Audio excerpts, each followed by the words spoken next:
energy crisis is an ongoing struggle in South Africa, with some communities more adversely affected than others. The University of Johannesburg Center for Sociological Research and Practice has released a research outlining exactly this.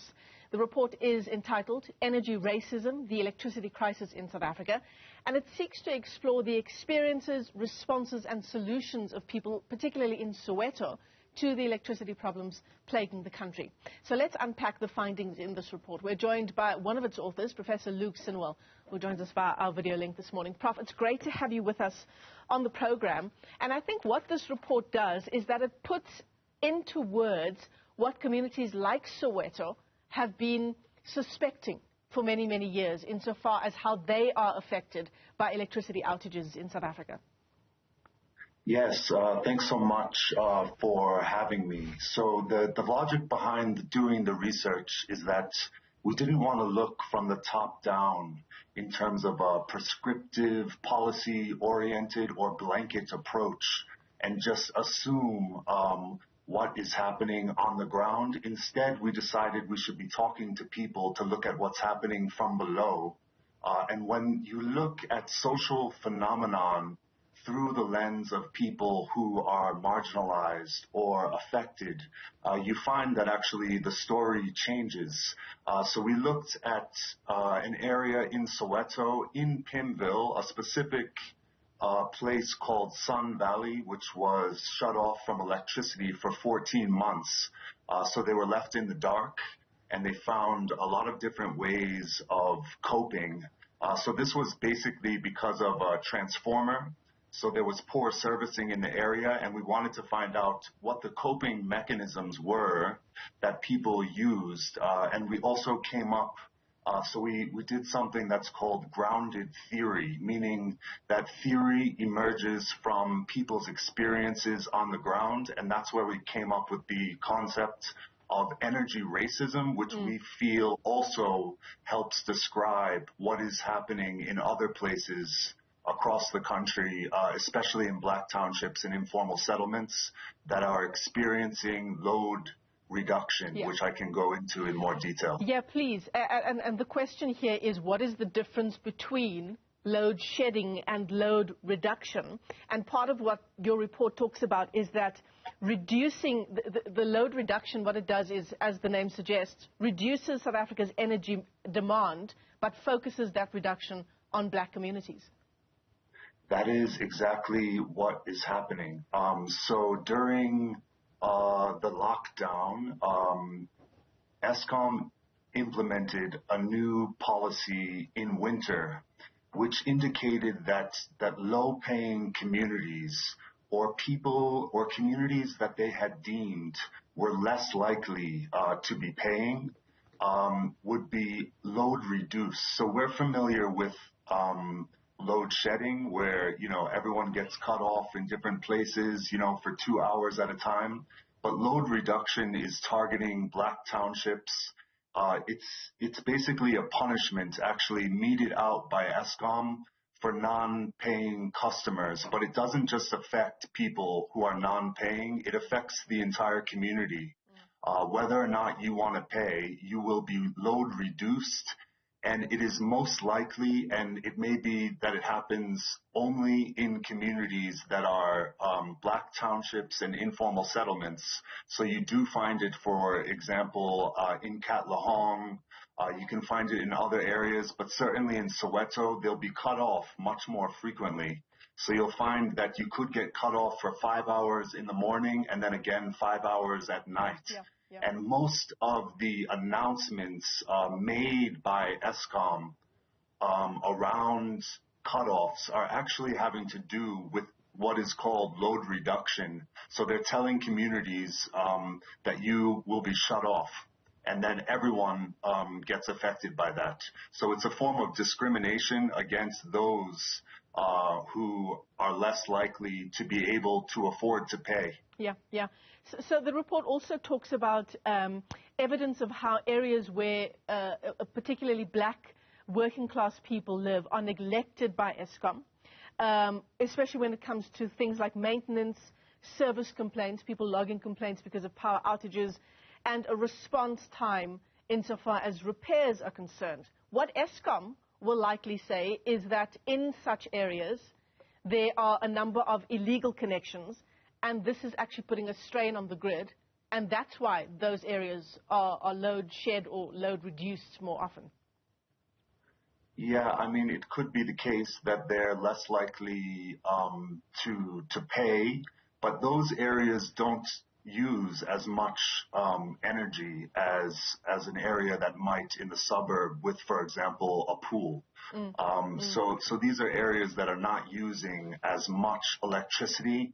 Another factor that's very important here is that electricity has increased about 4 times the price over the last 10 years in a context where we're experiencing an acute economic crisis, especially intensified, in the COVID-19 with unemployment. So people are less likely to be able to afford to pay. And the other factor is that corporations like Anglo pay, like they did during apartheid, much less for the energy units from Eskom, about 9 or 10 times less than residents. So it means that Eskom is willing to sell its electricity units cheaper to make a profit. But when it comes to people who have low incomes, they will be charged a much higher rate. And the other factor that we note in the reports is that energy or electricity prices are not absolute, but they're relative to one's income. So already you find in a lower income area in Soweto, like Sun Valley, people are less likely to be able to afford electricity, and they pay a significant higher proportion of their income towards electricity. So if you're making 3,000 rands per month and paying 500 of that goes to electricity, it's a much higher percentage than probably you and I pay for our electricity. No, absolutely. I mean, the same can be said for the amount of money people spend on transport, depending on the kind of salary that you earn. Professor Sinwell, I want to talk to you about another, call it explanation that Eskom has used, for example, for not responding to repair call-outs in particular communities. And they talk about the safety of their technicians in those communities. How much of a reason is that for what's unfolding in areas like Soweto? That could be a valid reason that they're not. I think here you're referring to the cable theft. Yes, yes. And including this is quite important because people marched from Pimville, where Sun Valley is located, but it was a more middle class area of Pimville, where their cables were allegedly stolen from another informal settlement called Kliptown across the road. And there's a long history there that we can get into. But I think the important point is that may be the case, that it could be dangerous for technicians. But again, if that is the case, people are being penalized for living in a place that's already dangerous. So if that's the case, it's another form of discrimination. So people don't have access. They have load reduction. So they're experiencing load reduction, which also affects people more substantially, actually, than cable theft. Load reduction and people's inability to pay has a greater effect over whether or not people have access to electricity. And it exacerbates the issues of safety, doesn't it? In communities where the lights are never on, where the street lights, for example, are not providing that little bit of safety insofar as being out and about in your community is concerned. Prof, are these issues that Eskom is coming to grips with? Is Eskom open about the fact that these areas are being load reduced or load shed more often than the rest of South Africa, and what the solution might be in the future?